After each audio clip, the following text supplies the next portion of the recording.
Salam sejahtera penuh kasih dalam Kristus Yesus. Bersama saya, Pendeta Ientuno, melayani di Resort GKE Pangkalan Bun dalam acara Digital Preaching GKE. Firman Tuhan bagi kita, 1 Samuel pasal 18 ayat 6 sampai 30. Kita berdoa. Firman-Mu kekuatan Allah bagi kami. Roh Kudus membuka pikiran kami supaya mengerti kebenaran firman-Mu, melakukannya dengan sukacita dan rendah hati. Dalam Yesus Kristus kami meminta. Amin. Saya bacakan firman Tuhan. Saul benci kepada Daud. Tetapi pada waktu mereka pulang, ketika Daud kembali sesudah mengalahkan orang Filistin itu, keluarlah orang-orang perempuan dari segala kota Israel menyongsong Raja Saul sambil bernyanyi dan menari-nari, dengan memukul rebana, dengan bersukaria, dengan membunyikan gerincing. Dan perempuan yang menari-nari itu menyanyi berbalas-balasan, katanya, Saul mengalahkan beribu-ribu musuh, tetapi Daud berlaksa-laksa. Lalu bangkitlah amarah Saul dengan sangat, dan perkataan itu menyebalkan hatinya, sebab pikirnya, kepada Daud diperhitungkan mereka berlaksa-laksa, tetapi kepadaku diperhitungkannya beribu-ribu. Akhir-akhirnya jabatan raja itu pun jatuh kepadanya. Sejak hari itu maka Saul selalu mendengki Daud.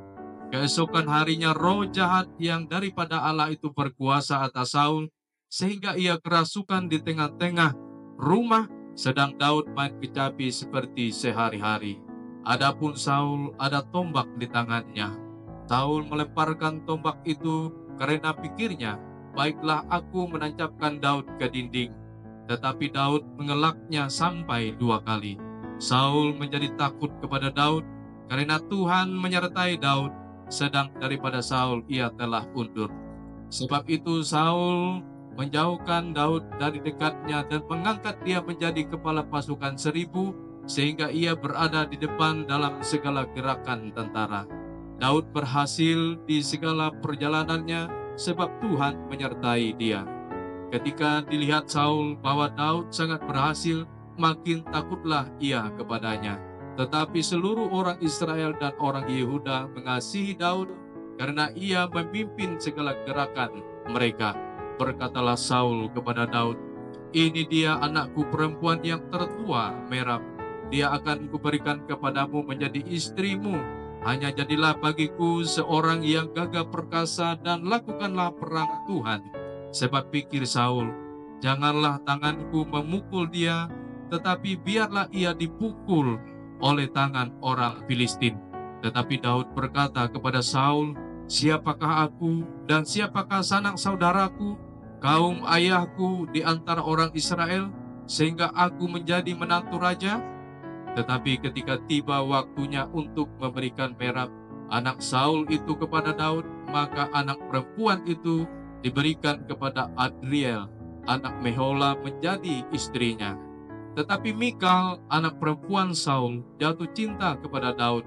Ketika hal itu diberikan kepada Saul, maka ia pun menyetujuinya. Sebab pikir Saul, baiklah Mikal kuberikan kepadanya, biarlah ia menjadi jerat bagi Daud. Dan biarlah tangan orang Filistin memukul dia. Lalu berkatalah Saul kepada Daud untuk kedua kalinya, pada hari ini engkau boleh menjadi menantuku. Lagi Saul memerintahkan kepada para pegawainya, katakanlah kepada Daud dengan diam-diam demikian, sesungguhnya raja suka kepadamu dan para pegawainya mengasihi engkau. Maka sebab itu jadilah engkau menantu raja. Lalu para pegawai Saul menyampaikan perkataan itu kepada Daud. Tetapi Daud menjawab, perkara ringankah pada pemandanganmu menjadi menantu raja? Bukankah aku seorang yang miskin dan rendah? Para pegawai Saul memberitahukan kepada raja, katanya, demikianlah jawab yang diberi Daud. Kemudian berkatalah Saul, beginilah kamu katakan kepada Daud, raja tidak menghendaki mas kawin selain dari 100 kulit katan orang Filistin sebagai pembalasan kepada musuh raja. Saul bermaksud untuk menjatuhkan Daud dengan perantaraan orang Filistin. Ketika para pegawainya memberitahukan perkataan itu kepada Daud, maka setujulah Daud menjadi menantu raja. Waktunya belum genap, tetapi Daud sudah bersiap. Ia pergi dengan orang-orangnya dan menewaskan dari orang Filistin itu 200 orang, serta membawa kulit katan mereka. Dan dalam jumlah yang genap diberikan merekalah semuanya itu kepada raja, supaya Daud menjadi menantu raja. Kemudian Saul memberikan Mikal, anaknya, kepadanya menjadi istrinya. Lalu mengertilah Saul dan tahulah ia bahwa Tuhan menyertai Daud dan bahwa seluruh orang Israel mengasihi Daud. Maka makin takutlah Saul kepada Daud. Saul tetap menjadi musuh Daud seumur hidupnya. Apabila raja-raja orang Filistin maju berperang, setiap kali mereka maju berperang, maka Daud lebih berhasil dari semua pegawai Saul, sehingga namanya sangat masyhur. Demikianlah firman Tuhan. Amin. Judul khotbah, berpikir dan berakhir positif. Salam, Bapak Ibu, para pendengar firman Tuhan. Persoalan sekaligus tantangan terbesar manusia datang dari dirinya pribadi. Merasa tertekan, bosan dengan keadaan, kesal hati, kemarahan, ketakutan berlebihan, merasa tidak dihargai, merasa terancam, tidak mampu mengakui keberhasilan orang lain. Semuanya itu tidak mampu dikelola oleh hati dan pikiran yang positif, sehingga terjadi konflik di dalam dirinya. Inilah yang dialami oleh Raja Saul. Ayat 6 sampai 8. Saul rela lebih memilih kedengkian menjadi sahabat hatinya. Ia rela mau menjatuhkan sahabat, rekan, saudara sesamanya, yaitu Daud. Diakui, Daud yang selalu berhasil, sukses, dan tuntas dalam setiap tugas fungsinya. Daud tidak merasa lebih unggul dari Saul. Daud tidak merasa paling hebat karena pujian banyak orang. Justru Daud rendah hati. Ayat 18 dan 23. Daud merasa ada kebebasan, kesetaraan, dan persaudaraan yang mendalam sesama umat Tuhan. Saul tidak berterima kasih kepada keberhasilan Daud, apalagi kepada Tuhan. Malahan timbul kemarahan pada hati Saul terhadap Daud. Saul berprasangka berlebihan terhadap Daud. Saul merasa tersaingi, merasa terancam kedudukan jabatannya sebagai raja. Karena itu Saul berstrategi dengan berbagai macam trik dan intrik, dan dibuatnyalah untuk menjatuhkan Daud.